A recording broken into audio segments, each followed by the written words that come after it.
สวัสดีค่ะพ่อแม่พี่น้องสวัสดีปีใหม่ค่ะทุกคนบ่ว่าจะเป็น FC เก่า FC ใหม่เนาะค่ะขอให้มีความสุขปีใหม่นี้เนาะค่ะ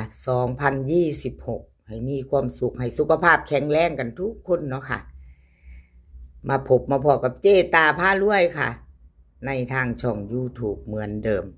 ลาวพัฒนาค่ะคลิปนี้เจตาจะว่างลาวพัฒนามาสายค่ะฉลองปีใหม่มื้อคืนนี่เนาะพี่น้องสายค่ะมาสายเห็นอยู่นี่ประวัติเลขล็อกหนองบัวกับดาพารวยค่ะมีไผโชคดีส่งท้ายปีใหม่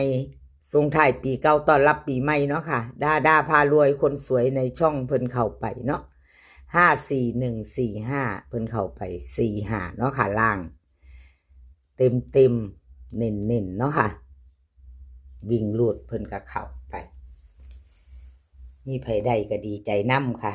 ไผได้ไผตามดาพารวยคนสวยในช่องล็อกหนองบัวค่ะล็อกหนองบัวเข้าไปตกกลับเนาะ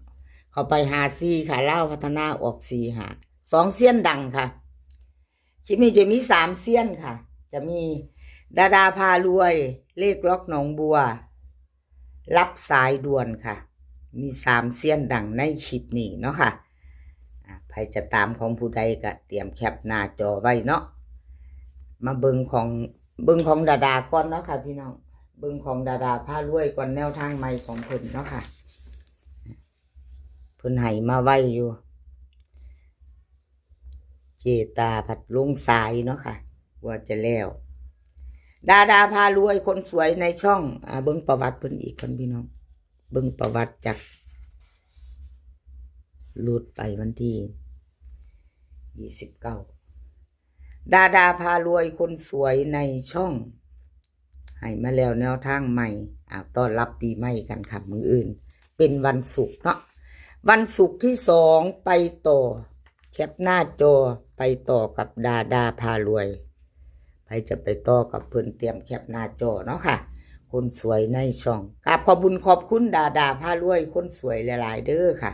ที่ให้แนวทางมาวางทางช่องของเจตาเนาะกราบขอบพระคุณเป็นอย่างสูงค่ะ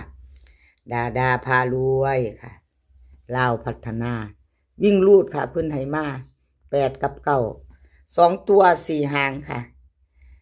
88998กลับให้พร้อมเรียบร้อยเหมือนเดิม9009ค่ะ3ตัว1หาง098 4ตัว1หางค่ะ9098ดาพารวยให้หน่อยคือเก่าค่ะพี่น้องเน้นๆเจาะกับเน้น2หางนี่เนาะอันนี้เด่นทอกันค่ะเน้น2หางตัวกับเพิ่นบ่เน้นแล้วก็3ตัวค่ะ098 4ตัว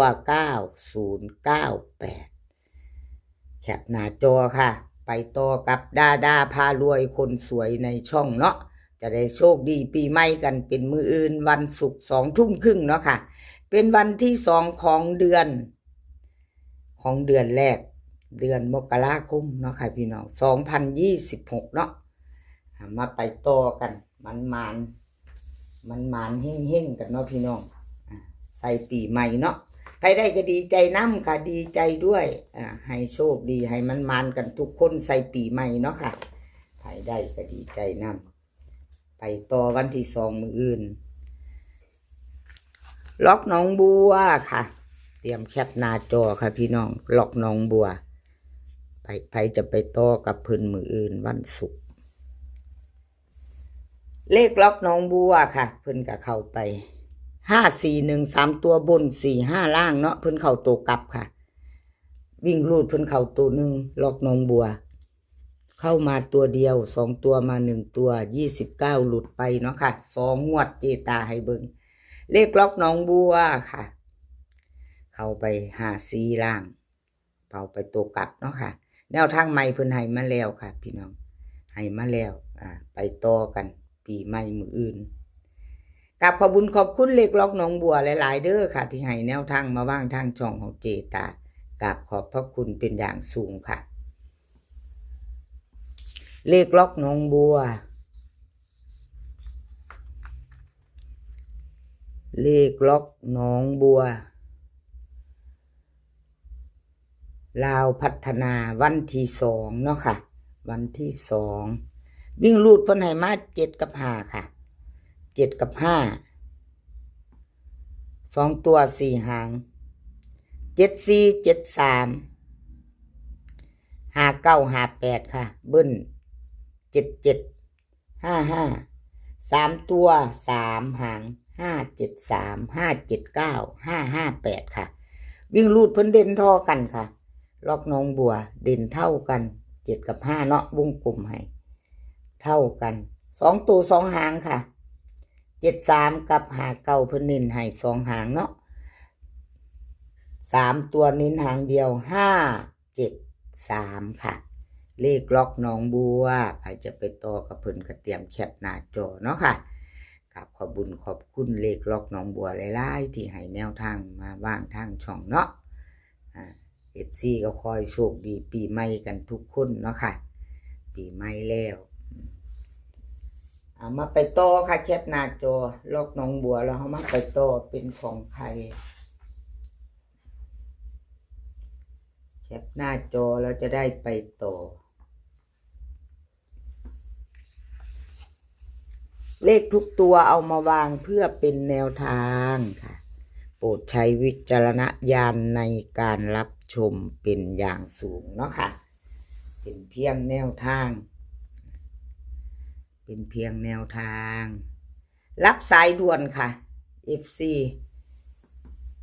541 3ตัวบน45ล่างเพิ่นเข้าไปวิ่งรูด5กับ1เนาะค่ะเข้าไปอยู่2ตัว5กับทั้งบนทั้งล่างเนาะ1บนค่ะเพิ่นเข้าไปอยู่2ตัวรับสายด่วนวันที่29กับ2ตัวมา1ตัวอยู่บ่หลุดวิ่งรูดเพิ่นบ่หลุดเนาะค่ะกับขอโทษขออภัย FC แทนเพิ่นที่2ตัวเพิ่นบ่เข้าเนาะพี่น้องจับคู่ไม่มาเนาะไม่มีเนาะขอโทษขออภัยแทนรับสายด่วนหลายๆเด้อค่ะเจตาเป็นกำลังใจให้คือเก่าค่ะเป็นกำลังใจให้กันและกันเหมือนเดิมมาไปเบิ่งแนวทางใหม่ของเพิ่นไปจะตามต่อเตรียมแคปหน้าจอเนาะรับสายด่วนลาวพัฒนาวันที่2ค่ะเพิ่นให้มาวิ่งรูด8กับ7 8กับ7 2ตัว4หางค่ะ82 83 87 80เบิ้ล88 77 3ตัว3หางค่ะ8 7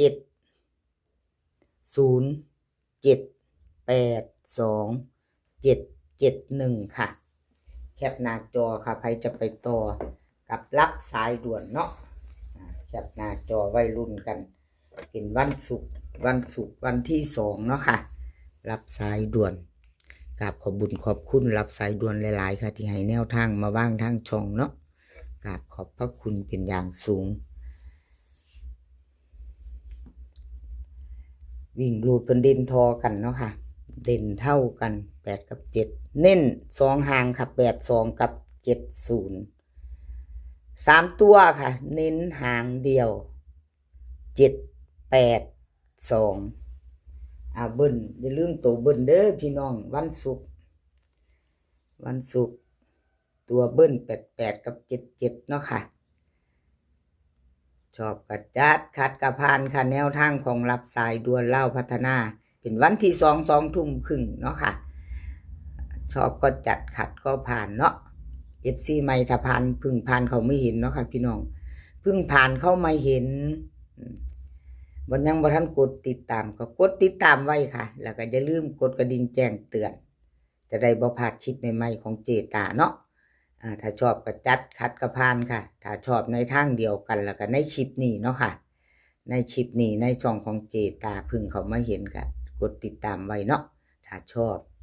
บ่ชอบก็ผ่านไปค่ะคลิปนี้ขอให้พี่น้องโชคดีค่ะขอให้พี่น้องโชคดีปีใหม่กันทุกคนสุขภาพร่างกายก็ให้แข็งแรงค่ะ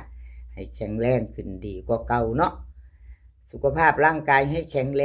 งเดินทางไปไสก็ขอให้ปลอดภัยค่ะเดินทางไปขอให้มีโชคกลับมาก็ขอให้มีชัยคลิปหน้าพอกันใหม่ค่ะคลิปนี้ก็สวัสดีค่ะ